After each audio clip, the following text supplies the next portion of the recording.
అంత శక్తివంతులైన ఆడవాళ్ళని చెప్పాం సార్, అంతే. అయితే ట్రైలర్లో ఒక 3 అంటే అబ్బాయిలకు ఉన్న క్వాలిటీస్లో 3 చెప్పారు కదండి అల్లు అరవింద్ గారు ఇక్కడ. ఆల్ఫా అని, మాస్ అని, చబ్బీ అని. సో మీరు ఏ టైప్ యంగేజ్లో ఉన్నప్పుడు? నేను పరమ పొరంబోకు.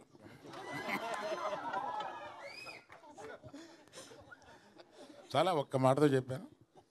అందుకే ఇప్పుడు కూడా స్టేజ్ మీద అక్కడక్కడ మీ చిలిపి చేష్టలు కనిపిస్తాయి. పరమ రౌడీ బాయ్స్లోకి వచ్చానండి నేను.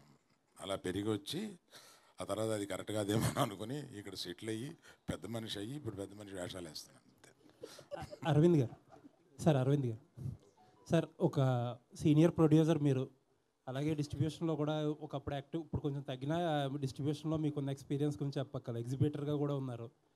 ఇండస్ట్రీలో ఏం జరుగుతుంది సార్? చాలామంది ఏదో ఇప్పుడు ఒక ప్యానిక్గా ఆల్ ఆఫ్ సడన్ సినిమాలు ఆడట్లేదు, కొంచెం హ్యాపెనింగ్ హీరోస్ కూడా జనాలు ఓపెనింగ్ రావట్లేదు, ఏం చేయాలి ఎలా చేయాలని చెప్పి చాలా తర్జన పడుతున్నారు. ఏం జరుగుతుంది సార్ ఇండస్ట్రీలో? ఇది చాలా పెద్ద టాపిక్ అండి మీరు అడిగింది.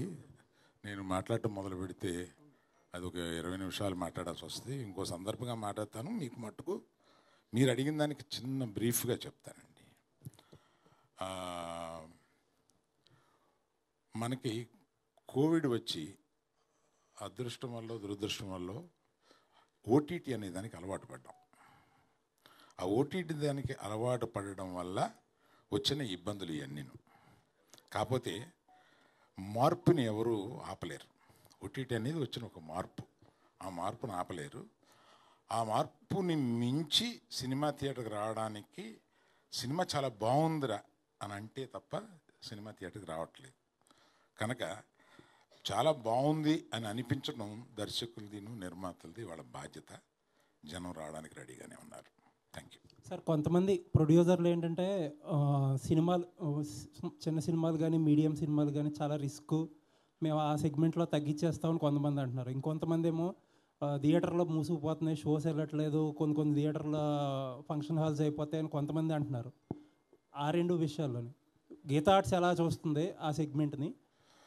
అంటే ఇది చిన్న సినిమా మీడియం సినిమా రెండింటి మధ్య సినిమా తెలియదు, కానీ ఈ సినిమాని మేము తీసాము, రిలీజ్ చేస్తున్నాము. దీని రిజల్ట్ని బట్టి కూడా మాట్లాడుకోవచ్చు. బనివాసు గారు గీతా ఆర్ట్స్ అంటే ఫ్యామిలీ ఎంటర్టైనర్ ఉంటుంది, బట్ అక్కడ హీరో శ్రీ విష్ణు గారు కొంచెం అడల్ట్ కంటెంట్ కూడా ఉంటుంది. అంటే జోక్స్, డబుల్ మీనింగ్ డైలాగ్స్ కావచ్చు అట్లాంటివి. సో ఈ 2 ఎట్లా మిక్స్ చేశారు?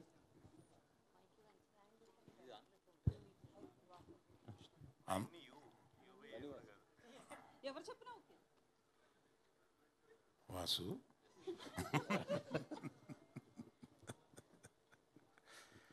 అందులో అంత డబుల్ మీనింగ్ డైలాగులు ఏం లేవమ్మా, నాకేం కనపడలేదు. నేను ఇందులో ఉన్నాయనట్లేదు. శ్రీ విష్ణు గారిది లాస్ట్ 3-4 మూవీస్ చూస్తే ఎక్కువగా డబుల్ మీనింగ్ డైలాగ్స్ ఉంటాయి. సో మీది చూస్తే ఫ్యామిలీ ఎంటర్టైనర్ ఉంటాయి మీ మూవీస్ అన్ని. రెండిట్లో ఎలా మిక్స్ చేశారని అడిగాను అంతే. నేను ఆయన ప్రీవియస్ సినిమాలు చూడలేదు. విష్ణు గారు ఇంకోసారి అబద్ధమే ఆన్సర్ అవుద్దమ్మా. విష్ణు గారు, ఇది లాస్ట్ సినిమా కొంచెం ఏంటంటే ఎక్స్పెరిమెంటల్ జోనర్లో చేశారు మీరు. విష్ణు ఇప్పుడు మళ్ళీ మీ రెగ్యులర్ ఒక స్ట్రెంత్లోకి వచ్చినట్టు అనిపిస్తుంది. ఏంటంటే ఈ ఎక్స్పెరిమెంటల్ జోనర్స్ రిస్క్ అని అర్థమైందంటారా? లేదండి, యాక్చువల్లీ అది రిలీజ్ టైంకి సగం సినిమా దాకా షూట్ కూడా అయిపోయింది. సో ఎప్పుడు నేను కొంచెం అహెడ్గానే ఆలోచిస్తాను. నా సినిమాలు కూడా అలాగే ఉంటాయి. అంటే మీరు జాగ్రత్తగా చూస్తే ఒకసారి వెనక్కి వెళ్ళిన సినిమాలన్నీ కూడా ఒక 5 ఏళ్ళు 10 ఏళ్ళు ముందుకి రావాల్సిన సినిమాలు మీడియా మిత్రులు చాలామంది చెప్పేవారు, ముందే చేసేవాడిని. కంటెంట్ ఇప్పుడు అందరూ చేస్తున్నారు. సో దాన్ని ఎలా ఎప్పుడు ఏది ఇవ్వాలనేది ఒక ఐడియా మనకే ఉంటుంది కదా, ఐడియా ప్రకారం చేసుకుంటూ వెళ్ళిపోతున్నాను అంతే. దీనికి ప్రత్యేకంగా ప్లానింగ్ అలా ఏమీ లేదండి. స్వాగ్ చేసేటప్పుడే సింగిల్ కూడా షూట్ కూడా చేసాం చాలా మటుకు, 30-40% అయిపోయింది అప్పటికి. విష్ణు గారు ఇక్కడ సార్ ట్రైలర్లో మీరు బాలయ్య గారి స్పీచ్ని కొద్దిగా ఏదో ఇది చేశారు, అది ఆ ఫ్యాన్స్ ఎలా రిసీవ్ చేసుకుంటారు సార్? అంటే ఆయన పబ్లిక్, అది సినిమాలలో చేయరు, ఆయన జస్ట్ పబ్లిక్లో ఎక్కడైనా స్పీచ్ ఇస్తున్నప్పుడు ఇలా మాట్లాడుతున్నప్పుడు ఒక్కొక్కసారి అలా ఫ్లోలో పోతుంటుంది కదా. ఇది రెగ్యులర్ ఏమంటారు దాన్ని, ఇప్పుడు మనం ఏరియాల్లో ఉండే పిల్లలు సింగిల్స్ కాదండి, ఇది వాళ్ళు very much related into cinema, cricket, ఇవన్నీ రెగ్యులర్గా చూస్తారు కదా. చూసేవాళ్ళు అందరూ కూడా సరదాగా ఫ్రెండ్స్ కూర్చున్నప్పుడు హీరోల్లాగా మారుతారు, మీకు తెలిసే ఉంటుంది. ఒక 2 వేసిన తర్వాత హీరోల డైలాగులు చెప్పటాలు, డ్యాన్సులు చేయటాలు వెరీ వెరీ కామన్ అది. సో బాలయ్య బాబు గారిది మీరు పట్టారు. ఇంకా చాలామంది హీరోల రెఫరెన్స్లు ఉంటాయి దీంట్లో 100%. కానీ నేను చెప్దాం అనుకునేది ఏంటంటే, బాలయ్య బాబు గారిది ఎవరు చేసినా కామెడీ అవుతుంది. అది బాలకృష్ణ గారు ఒక్కరికి చెల్లింది, అంత పవర్ఫుల్గా చేయటం, అది చేయటం. ఆయన ఎప్పుడు మనం ఏం చేసినా మనకు అలా అనిపిస్తుంది. కానీ ఆగలేం మనం. బాలయ్యలాగా డైలాగులు చెప్తాం, క్లబ్లో జై బాలయ్య అంటాం. అదంతే, అది ఆయనకే చెల్లింది.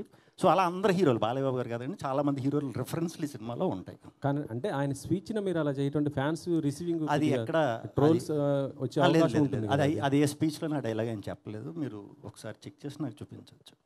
ఇప్పుడు రాబిన్హుడ్లో సాంగ్, హుక్ సాంగ్, అది ఎంత కొద్ది కాంట్రవర్సీ అయిపోయింది. అవును, కేతికా శర్మ గారు. అవును. సో ఇందులో ఎలాంటి జాగ్రత్తలు తీసుకున్నారు కేతికా గారు? సినిమాలు అలాంటివి ఉండవు. మీరు కూడా ఏదో పొరపాటున ఏదో వినేశారు మేబీ.